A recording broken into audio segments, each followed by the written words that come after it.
ಒಂದು ಕಾಣೆಯಾದ ಕೋಳಿಯನ್ನ ಹುಡುಕಲು ಹೋದವನಿಗೆ ಭೂಮಿಯ ಅಡಿಯಲ್ಲಿ ಇಡೀ ನಗರವೇ ಸಿಕ್ಕರೆ ಹೇಗಿರುತ್ತೆ?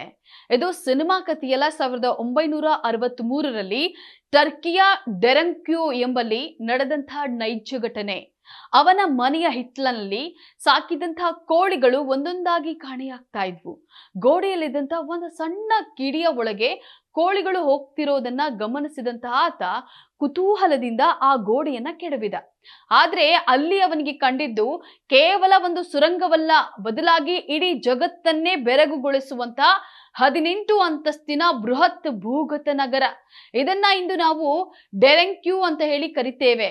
ಸುಮಾರು 280 ಅಡಿ ಆಳದಲ್ಲಿ ಹರಡಿರುವಂತಹ ಈ ಜಾಗದಲ್ಲಿ 20,000 ಜನರು ವಾಸಿಸಬಹುದಿತ್ತು. ಇಲ್ಲಿ ಮನೆಗಳಷ್ಟೇ ಅಲ್ಲ, ಶಾಲೆ, ಚರ್ಚ್ ಮತ್ತು ಮದ್ಯ ತಯಾರಿಸುವ ಘಟಕಗಳು ಇದ್ವು.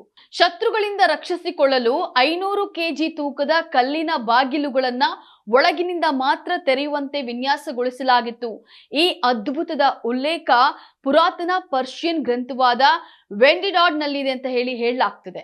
1985ರಲ್ಲಿ ಯುನೆಸ್ಕೋ ಇದನ್ನ ವಿಶ್ವ ಪರಂಪರೆಯ ತಾಣ ಅಂತ ಹೇಳಿ ಘೋಷಿಸಿತ್ತು. ಒಂದು ಕೋಳಿ ತಂದಿಟ್ಟಂತ ಈ ರಹಸ್ಯದ ಬಗ್ಗೆ ನಿಮಗೇನ್ ಅನ್ಸುತ್ತೆ? ಕಾಮೆಂಟ್ ಮಾಡಿ.